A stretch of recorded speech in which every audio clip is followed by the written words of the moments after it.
Rachel from 7 in All, and this is a very special interview video for you today because I have my mom, who you have met before, and I also have my sister Rebekah on here. When I did an interview with my mom a couple months ago, we were kind of doing a retrospective on all of your life of homeschooling, and she said that her biggest challenge in homeschool, she didn't say it was Rebekah, but we all knew who she was talking about. It wasn't dyslexia, it wasn't dealing with my brother's hearing impairment, it wasn't dealing with my giftedness and many quirks, which were also a challenge. But it was with more the kind of non-cooperation and what is termed generally, you'll see it on the internet in many articles, as a strong-willed child. That was a challenge in our homeschool. It is not a challenge with a sad ending in this case. We have Rebekah here. She is a college graduate and starting off on her working life and grown-up life. And we all have good relationships in our family, but that does not mean that it was always 100% smooth and sweet and Instagram picture perfect homeschool. So I asked you guys for questions about homeschooling a strong-willed child to do an interview with the grown-up child and the mom. We typically can't really share these stories in the midst of homeschool because you don't want to be airing your small child's, most difficult struggles publicly. And I think that's really important actually, because I've had comments before. People never want to talk about the hard side when your children are throwing tantrums and refusing to do anything. I understand why not. I think that's actually a good thing to respect our children's privacy of their hardest moments. Mm-hmm. But once they're adults, we can kind of look back on it with the perspective of time and maturity and kind of talk about this. So we hope that this will encourage you and be helpful to you. I will leave timestamps for the different questions that we address in the description down below, so you can check those out as well. Okay, let's get started. The first question, we tried to kind of arrange these in order. The first question we're going to address is, oh wait, you wanted to say something before we got started with questions. Yeah, I just wanted to give a preamble before we start talking about strong-willed child, because I actually don't like the term strong-willed child. And I have many children that I would actually describe as strong-willed as being like they're very determined, they have their own ideas, they have their own agendas. So what I'm more talking about in this video is what I would term a non-cooperative child. So they are strong-willed, but their strong will has a direction.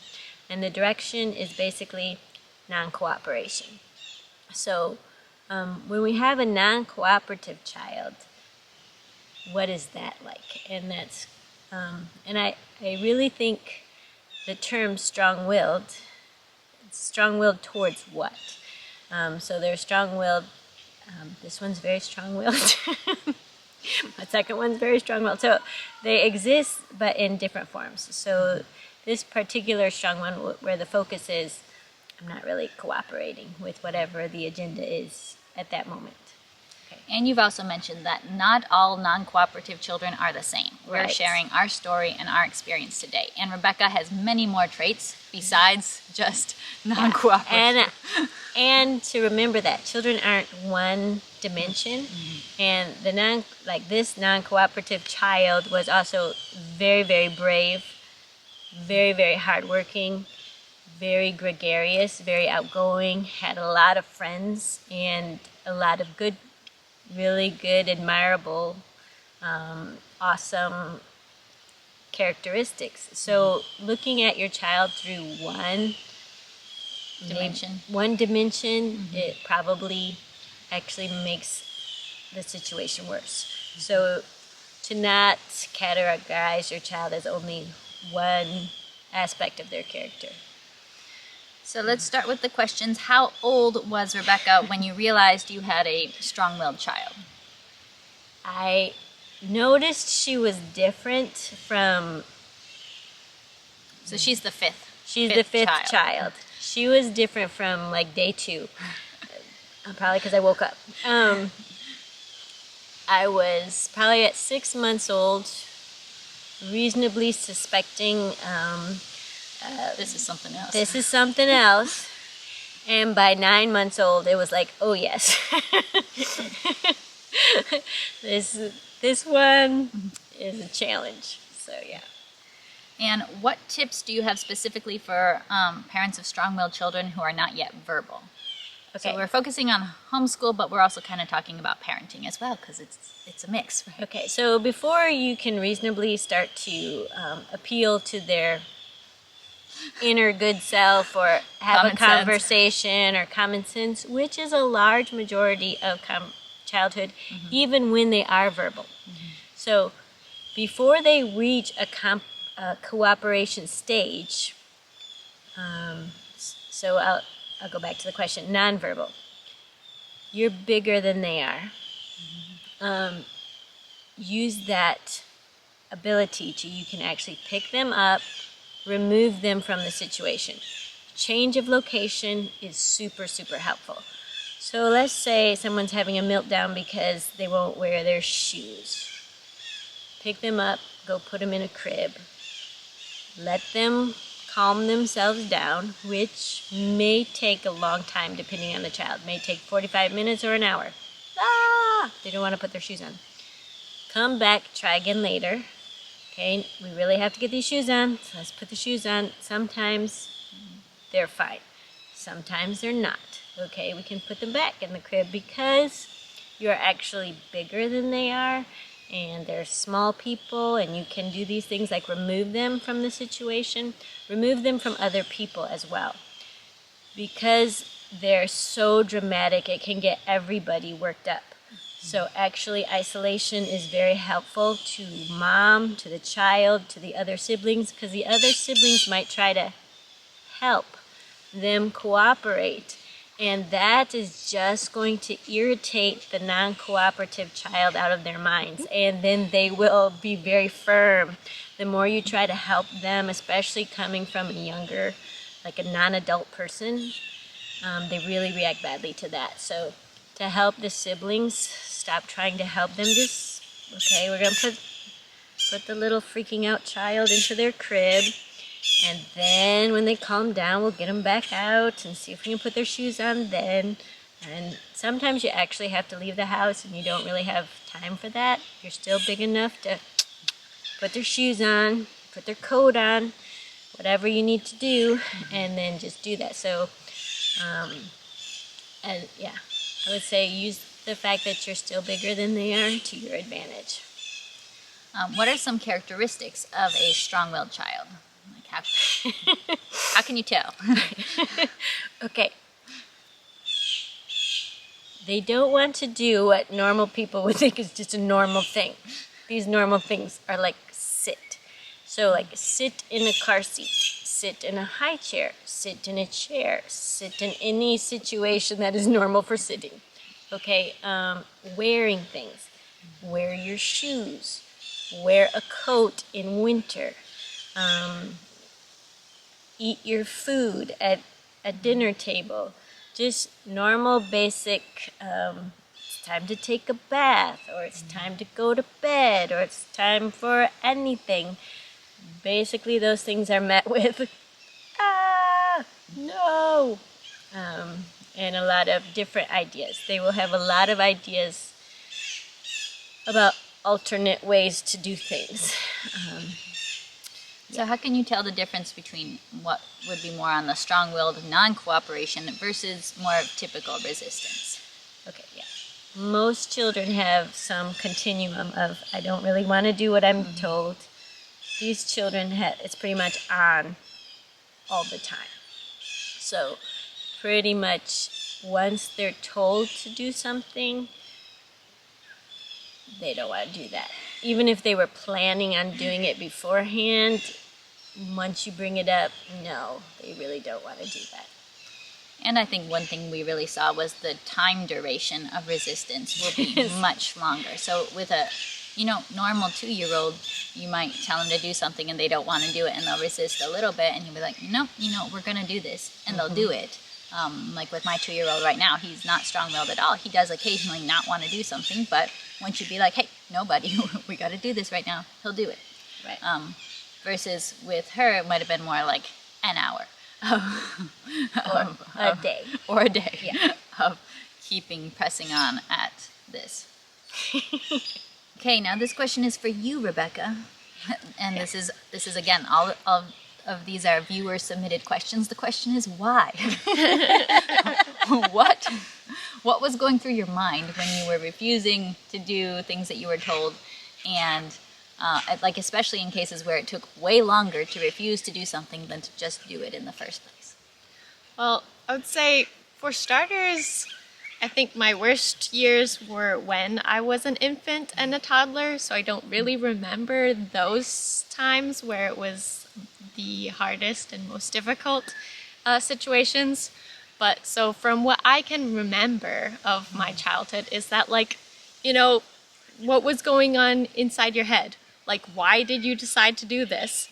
Like, the answer is, like, nothing was going inside my head. Like, I wasn't thinking about it. Something pops into my brain to do something, and I just do it without thinking. I'm not thinking about why. Why did I do this? Why do I want to do this? Why do I not want to cooperate? I just think about something, and then I just do it. Or if I don't want to do something, like, I don't want to do it. And so when an idea comes into your mind to prank your little sister, which is going to make her cry, you're not thinking about mom saying, don't make your little sisters cry anymore. Yeah. Or I'm not even thinking about, like, if they're gonna cry. Like, you know, I'm just thinking, like, oh, this is a cool, funny idea. I was very much a comedian. Yes. And I loved interacting with people. I was outgoing. And part of, like, growing up was learning, okay, like, how does this make other people feel? Like, how does it come across to them? Because jokes can't just be funny to me. They have to be funny to other people, and enjoyable, like, to everyone else.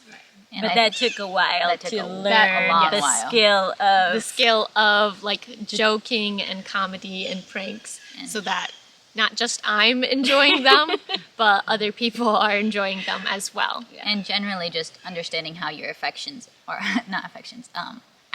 impact other people. Yes. And I think that's something that all kids learn yeah. on some kind of curve, because we're very much focused on ourselves and how things impact us. But that was kind of a long struggle. And that was, you'll hear this probably come up fairly frequently, because this was a big problem in our family. Was she loves to play pranks, and she loves to just be mischievous to other people, and her usual target was her next youngest sister, who does not love pranks and in her terms was very gullible, so she was very easy. She was an easy target, and that frustrated everyone else, that she kept picking on to us. She kept picking on this sweet, very innocent, sweethearted little girl. So that was one of the clashes, ongoing clashes for years. Yeah. But what were some specific things that might have triggered confrontations in either of your memories? Schoolwork was a trigger for confrontation. Also timing.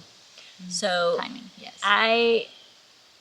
out of necessity, I don't have a lot of time. I have a lot of kids, a lot of things to get done, and wasting time wasn't okay with me, but it was one of Rebekah's Favorite things to do. specialties. Yeah, So- time was a big trigger, I think, Yeah. because our family, you know, you have a big family, you have systems, you have a lot of work to do, you got to get things done at the right time, whereas Rebekah very much wanted to do things on her own time. So there were multiple occasions, which I had to kind of, that was one of the dreams I had to give up, was efficiencies. With most of the kids, I could be very efficient, but with Rebekah, it's like, okay, you might be finishing school at 8 o'clock at night. Regularly, which is not my opinion of a good day, but just having to let that go. And like, she can still be doing it, and I'll just move on with what I have to do. I think that's a very common dream in the homeschool world, because so many people talk about it. You know, you finish all your school by noon, and then you can just have the whole afternoon to do whatever you want to, you know. And so many moms feel like they're not succeeding when school is dragging on until 3 o'clock, 4 o'clock, 5 o'clock, 6 o'clock, bedtime. 8 p.m. So that's a real struggle. That was something that, as you said, it's kind of like something you have to say, I guess this is not going to happen. We're not going to get this done in the time that I would prefer, because Rebekah was pretty, she would get the work done eventually. But the timing. I had to be able to, okay, I'm done with everybody else, and she can keep working, but I have to move on to other things I have to do and have to come back to her later. Which I think for the schoolwork part, for me, it never felt like I was rebelling or not cooperating. Like, I would sit at my desk, but like just not be actively like working on my school. My siblings would be like, oh, I woke up at like 6 o'clock and finished all my schoolwork by lunchtime. And I'm just like, okay, good for you. Like, that's not like a dream or a goal of mine. Like, I was totally fine doing school all day, I was in no rush. It's just like, I can just sit there and like do school or like stare off into the distance, or fuss my siblings and interact with them. So like in my head, like I wasn't actively like disobeying or thwarting. But to everyone else. You were. Because school isn't the only thing we have to do in a day, and there's always, like, you were very hardworking, and actually if we said, okay, don't do your schoolwork, do the housework, you would have been like, yes, do the housework. But we didn't let that happen because you had to do your schoolwork. To the strong-willed child, what advice would you have given your parents when you were growing up, if you could have, like from looking back on it, or if you're giving advice to another parent of a strong-willed child? So I think a lot of strong-willed children are different, so it'll depend on the strong-willed child. For me, since I was very outgoing, like I loved interacting with people and fussing and talking to them. So that was a big stimulus for me. And so one thing that helped was, okay, I can't do school with the rest of my siblings because I just want to talk and laugh and joke with them. And then they're like, Rebekah, I don't want to talk to you. Do your schoolwork. So like I was removed to like a different part of the house where I could just do my schoolwork all by myself. And that actually worked a lot better. So like removing the distractions or the stimulus really, really helped. I think I also had trouble just going to bed. And when I was sleeping in a room with all my other sisters, I'm like, we could joke and laugh and talk, and like I'll put on a puppet show with my flashlights, when everyone else just wanted to go to bed because it was bedtime and they were tired. I was like, the nightlife, yes. I to this day, I stay up late and then wake up late. Your sister. I'm a nighttime person where I feel most alive and most awake. But when I was removed to like room by yourself. In a room by myself, like I could go to bed like much faster, much easier without fussing or keeping my other siblings awake. So this might even come up later because we were asked about like what were some strategies that helped make homeschool more possible, and we talked about this, the fact that this sounds crazy because we love our homeschool togetherness, one room schoolhouse. For a large part of your homeschool, once you were independent, like not in the early years, but once she could do her schoolwork independently, she did most of her schoolwork alone in a room with nobody else in it, while the rest of the family did all their schoolwork together, because she could not do her schoolwork with all of us, and she also bothered everyone else from doing their schoolwork. So she was sent to one room to do her schoolwork, and she also slept in that room so that she could sleep and so she could do her schoolwork, because those were problems. But that also doesn't mean that you don't need supervision. You still need to like come in and check in on them every once in a while. Another thing that like I've kind of learned from my own experience of taking care of children is like choosing your battles and choosing what's important. Like, okay, like, does this child really need to stop coloring right now? Like, am I willing to, go through with it if I say, okay, we need to stop this, you need to clean this up and move on to another activity? Like, if they decide they don't want to, am I willing to follow through with what I said? Does this like not matter, and they can just keep on continuing what they're doing.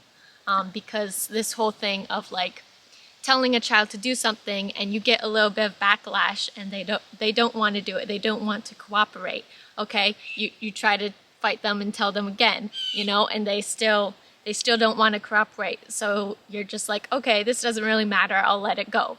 And then that tells the child, oh, if I fight this, if I don't want to do what they're telling me to do, then sometimes they give in and they give up. So figuring out what matters, and like sticking to that. So like wearing a coat, wearing your shoes, like those are like non-negotiable. They have to be done right away. Yeah.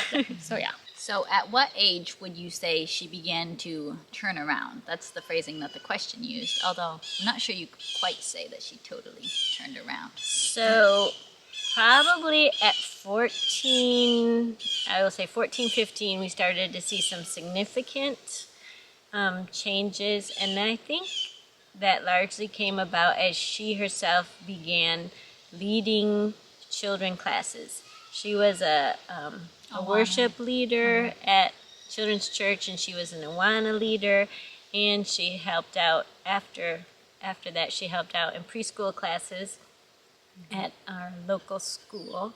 So she started volunteering in a lot of different situations that had her actually, one of her main jobs was to deal with disruptive children, and she is excellent at it. And she brings a lot of humor to those situations, but a lot of also, yeah, you are going to sit in your chair, or no, you can be quiet. It's a thing. So it was really fun, and I think really good for her own development to be put in the position of a person who, you have to help children cooperate. And as she gained experience in herself being the person that has to help the child cooperate, it actually helped her to learn to cooperate more. What would you say? Yeah. I think that is true. And like being in a leadership role of like you're older and you're an example to all these other little kids, respect is earned. And if you have a reputation where people don't listen to you, then it's harder to take care of things and get things done and do that. So I learned that pretty quickly. And like I was a very good people person with making relationships and stuff like that. So that helped. What is your perspective looking back on the early years, and like what were you feeling about raising and homeschooling this kid? What was I feeling? Sometimes exhausted. Is it like, wow. It was a lot of work, and kids are a lot of work. Even easy kids are a lot of work. She was, we would sometimes say, she's 5 kids in one. When you had 5 kids. When I had 5 kids, it's like there's 5 kids and there's Rebekah, equal amount of work. And sometimes you're just scared because you don't know the end of the story. When you're going through, you don't, this is actually, you're going to laugh so much about these coat incidents and these whole shoe and the things. shoes. It's going to be so funny. And these different things now make a lot of good stories. They're super funny. When you're going through it, you also don't know. This isolation idea, is this too mean? Is this going to traumatize her? Is it going to traumatize us?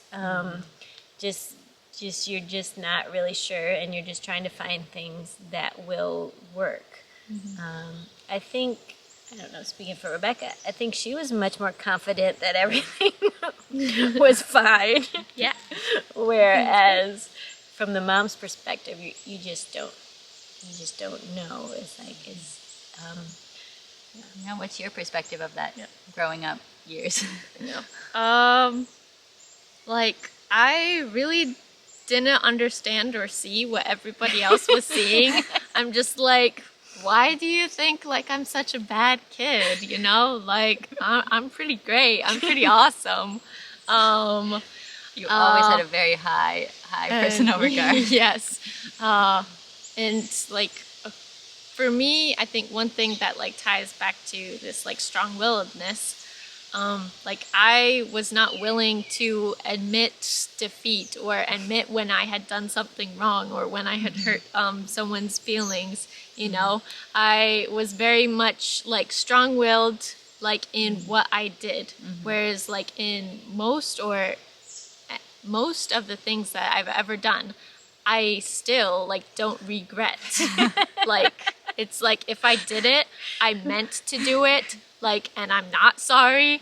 Like I was very much, I dug this hole, okay, and I am going to stay in it.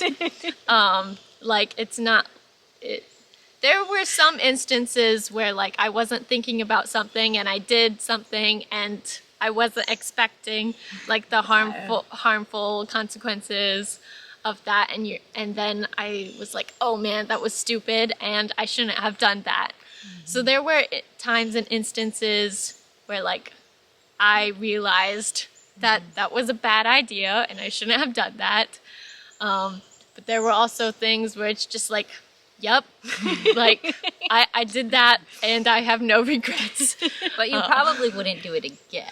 Yes, you probably wouldn't do it again.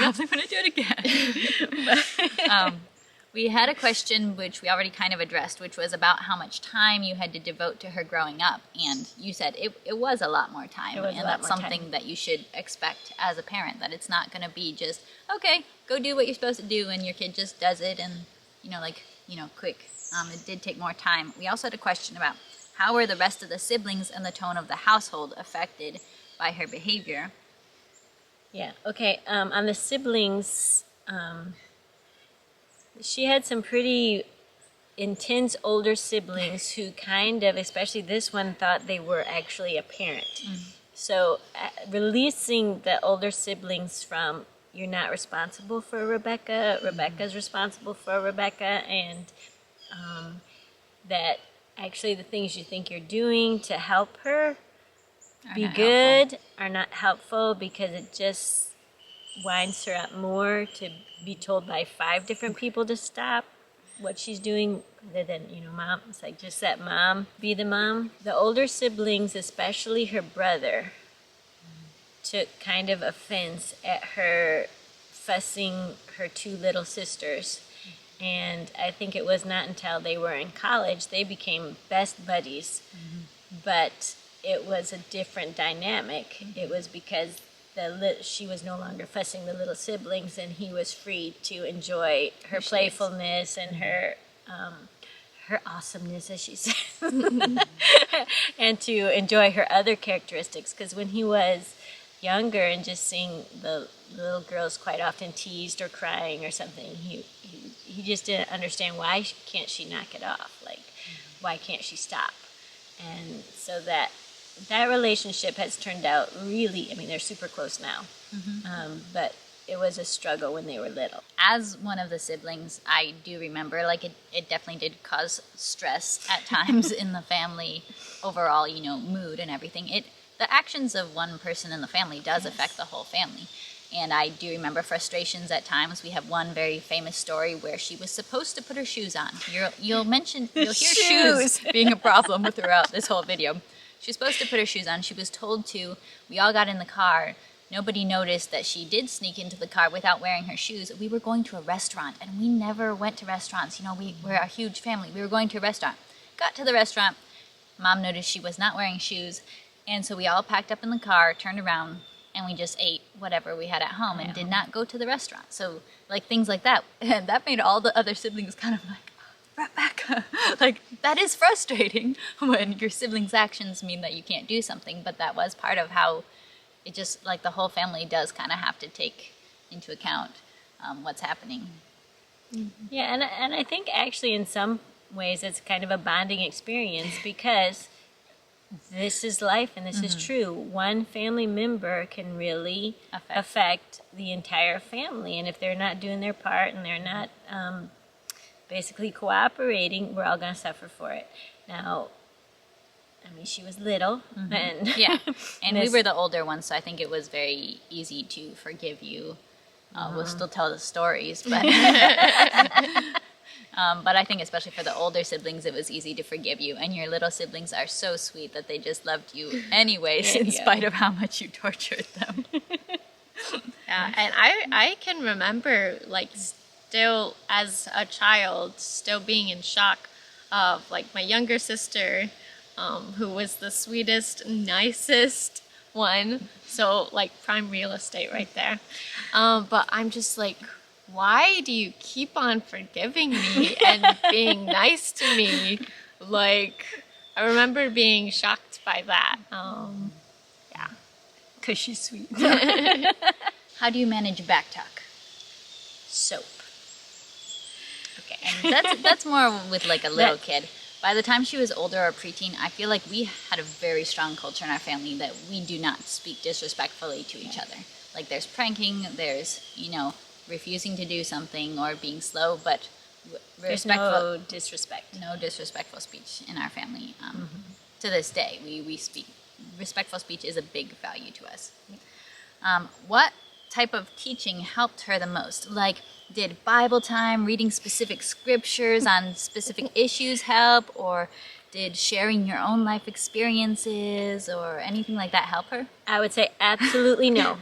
Absolutely no. So, although we did study the Bible as a family, and we did a lot of we even read those like moral story books. Yes, we read a lot of moral stories about obedient children. We did that all the time, and it had zero effect. So, I think Rebekah had to learn by being Rebekah, and just through her own life experiences and through her own not permanently broken, but sometimes broken relationships, like things not going well. How did you keep a close relationship as mother and child while you're also pushing them to do things as teacher and student with this dynamic? I think this is a really big question that a lot of moms really worry about, that they're going to lose this relationship or not have a good relationship. Yeah, I think it's good to remember that telling your kids that they can't do something does not damage the relationship. So being a mom and making them eat their vegetables or go to bed or take a bath or wear their shoes, it's all part of the job. And kids don't resent a mom for being a mom or a teacher. Like, do your math is also part of the mom job. And as long as you're just going through the day, telling them, okay, this is what you need to do, and they're resisting doing what they need to do, so you're bringing in reasonable consequences into their life or reasonable structure into their life, they don't resent that. A mom can sometimes resent, like, oh, this is taking up all my time and all my energy, and I really don't have the emotional and mental capacity to do another shoe war with Rebekah. But they need to realize that's part of the job. That and if you see it as, maybe I didn't choose it, I wouldn't have planned it to be this way, but if you just accept it, this is how it is, then I think resentment doesn't really build up. Forgiveness, one of my favorite family verses is God's mercies are new every morning, and great is his faithfulness. And just as a mom, your mercies toward your children are brand new every day. So what they did yesterday doesn't count. Your mercies are brand new every day, and your faithfulness as a mom needs to be great.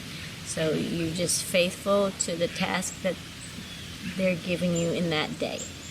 And forgiveness and faithfulness. So what are just some practical tips on how to respond and manage when your child is refusing to do schoolwork that they've been given? It depends on the kid. And it depends on what works with the kid and what is the problem. Why is the kid not doing their schoolwork? In Rebekah's case, she was totally a playful individual who wanted to play around with her siblings. So isolation worked well. Also, she was a toddler, and she just didn't do things very efficiently. I never figured out how to help her do things efficiently, so To this day. So the cure for that was just let Rebekah do it in Rebekah time, and I'll check it when Rebekah's done, which might be late at night. So that's how we solved. But as you said, she wouldn't get to move on to whatever the next good thing was Right. until she'd finished the work she'd been given. So if we were having dinner, or if we were having a family movie night, or any type of going on an outing, whatever it was, if she did not finish the appropriate amount of work she'd been given, She didn't go. she didn't go. She didn't get to do that thing. She So- might be working on her schoolwork while we watched a movie. She might be working on her schoolwork while we ate dinner. So all these different things was use your schedule to your advantage, because sometimes, especially if they like to go places, well, we were going to go to such and such a place. Well, then, like, she can work and she can do things quickly if she has the motivation. Because she had no problems with learning really at None. all, or completing what she'd been given. It was just really time management and getting things done. Yeah. So do you have any specific curriculum suggestions or homeschool suggestions for this personality? Don't give them too much work. So these are not the kind of kids that you want to give a lot of electives to, because they take so much time to get the basics done. And she had zero problems actually academically, so she's a fine student. Like, she could have learned any amount of school. Any amount, but she wasn't going to. And she didn't So want to. yeah, so just don't overschedule them. Make sure they know exactly what they have to get done And do it well. and But they have the to do it quality well. standards, and then what's going to happen when they don't. So don't surprise them, like, oh, today you won't get dinner when you're not finished, but tomorrow you will. Just keep it consistent. So this is what you have to get done to be able to eat dinner with the family, or this is what you have to get done to be able to watch movies with the family, or this to be able to go, you have to get to this. So don't keep it nebulous. Have the schedule and have it exactly what is expected, and then don't try to stuff in a bunch of extras. Yeah, like in the video talking about my education, we talked about with me, I did like way more schoolwork and way more extras than everybody, because I just got through it so fast, and I needed something to keep me busy, keep me going. But more schoolwork is not always better, and not every kid has to do every, beauty and art subject. Not everyone has to study logic or composers or all these things. With some kids, you are gonna work more on the basics, and not only because they couldn't learn those things, but just out of sheer scheduling and time and personality needs. She could sit for 5 hours doing the amount of schoolwork that someone else could do in 45 minutes, but she was going to take her sweet time to get it done. How have you seen this strong will and this personality used for good? Okay, I'm not sure which is connected to what, but one, she's super brave. So when there were kind of scary things that needed to be done, or new or adventurous things, she was always up for that. And doing things outside of the box. So no one's done this before, or you're just going to have to make it up as you go. She's very, very good at it. So those types of situations, she excels. Do you have any thoughts on when it's been a good thing that you've had such a determination? Nothing specific really comes to mind, but I do remember just being really good at like any hands-on activities or adventurous or anything that involved like muscles and interacting with people, moving tables and chairs, or cleaning. And there always was a lot of that That. in her life. There was a lot of physical work.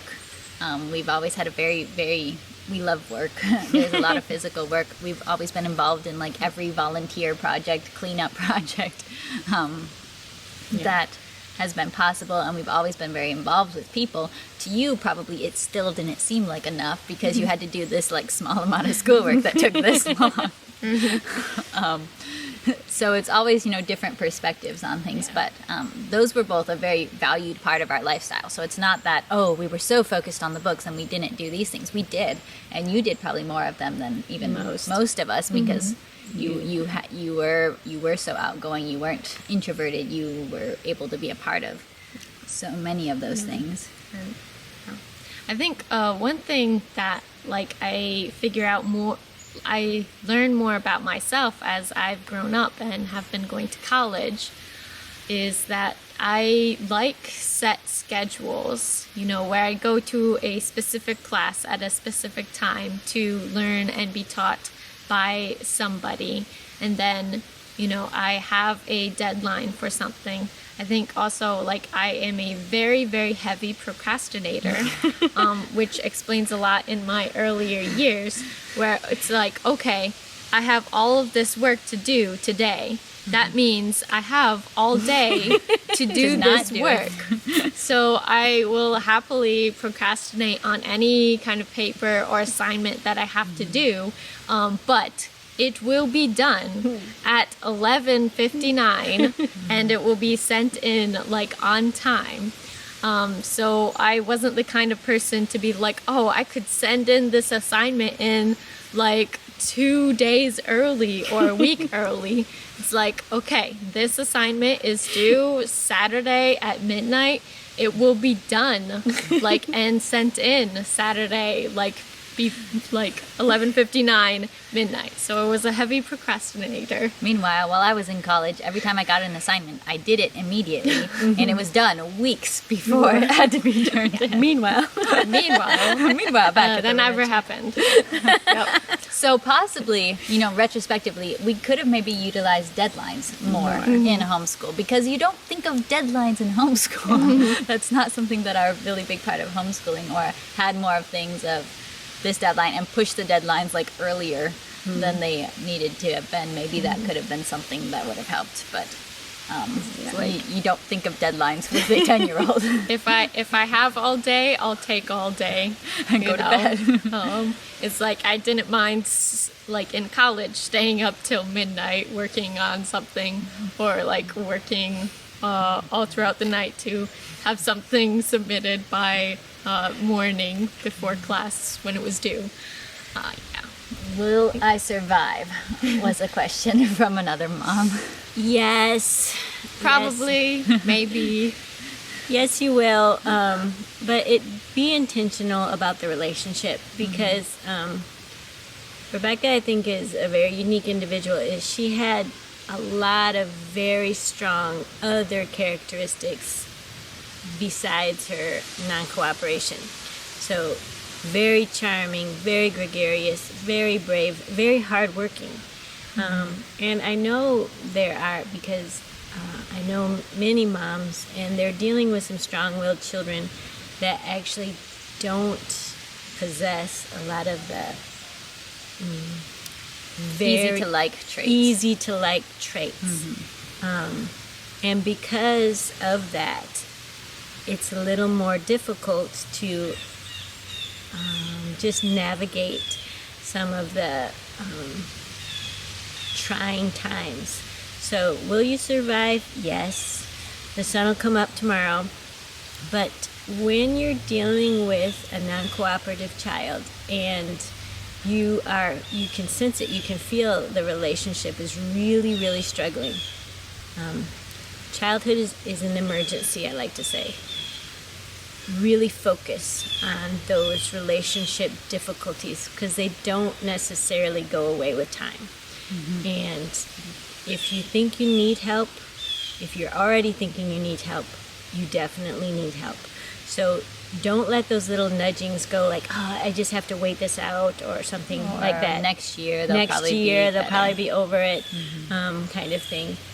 When you're feeling you yourself as a mom are thinking, I don't think I like my child. I don't enjoy being with them. I don't want to do schoolwork with them. Those kind of feelings, one, as moms, we don't want to admit that we have them. And two, we don't know what to do with that. get intervention, get some help before too much time passes.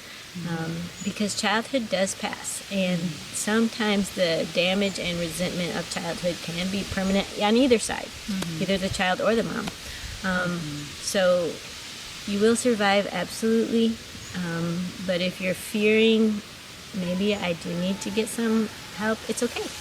Just get it. And get it And soon. don't delay. Don't delay.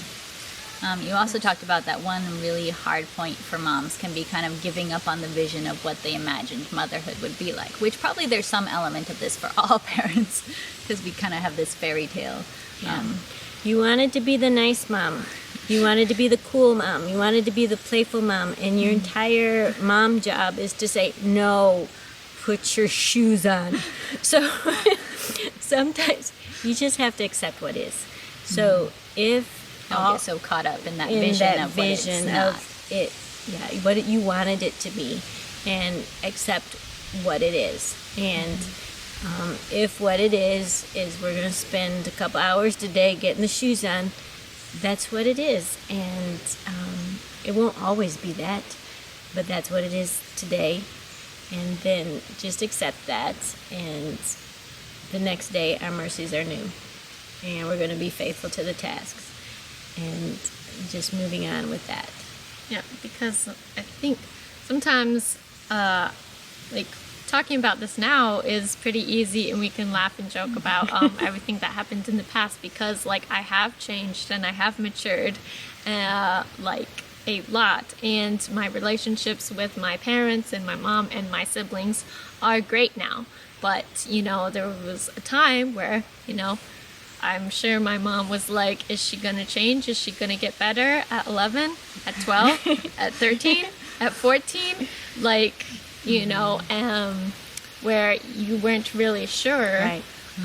If, you know, these relationships were ever going to get better and stuff. And, like, for me and a strong-willed child, I think another thing to point out is that I had to experience things myself and do it myself. It's like, you can tell me something's a bad idea, or, like, you know, if you do this, this is going to happen. And it's like, okay, I still want to do that. And, like, so if it's not going to severely hurt or harm the child Or anyone else. Like, sometimes you've got to let that person fail. Let that person fail. Let them do that bad thing or bad idea, and let them have the consequences of that, and to experience, okay, that wasn't a bad idea. You know, I learned best through life experiences. Through your own. Yeah, someone asked, like, did sharing your own life experiences help? And really, I think we've seen that with you, and also with some other kids in our family, that some of them, they wanted the freedom to fail, and they're kind of proud that they were able to fail on their own terms, which as a parent, and also just to my natural personality, I'm like, why? Why would you want to do that? I would want to listen to advice and then skip the learning from it hard experience part.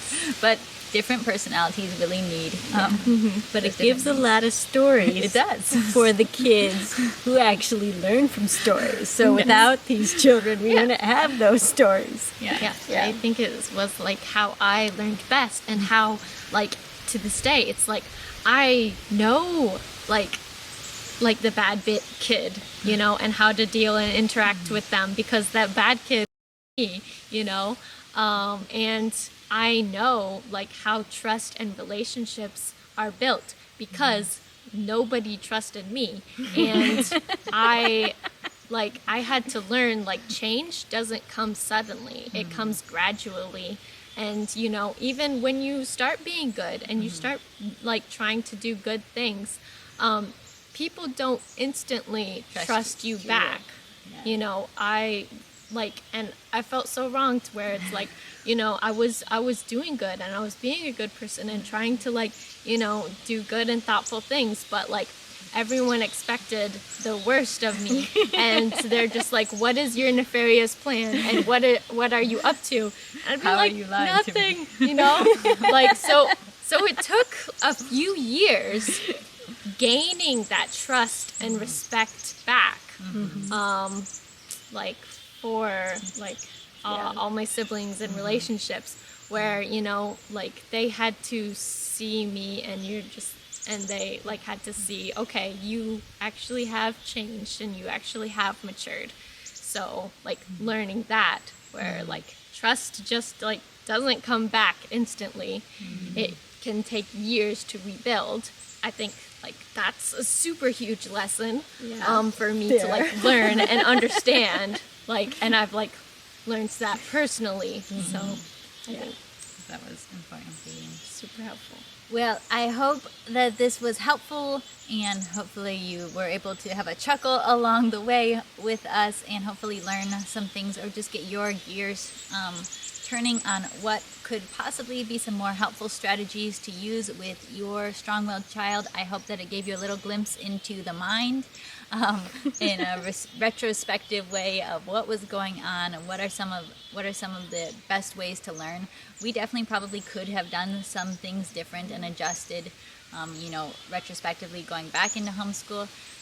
But as parents and as children, we are both learning on this journey. We are all learning. And I hope that this was helpful for you. You can definitely leave us any comments. Say a thank you to my mom for being willing to come back, and to Rebekah for being willing to revisit her childhood with us today. And leave us any comments that you have, even continued questions. You can leave those down in the comments below, and we will answer them. Bye. Bye.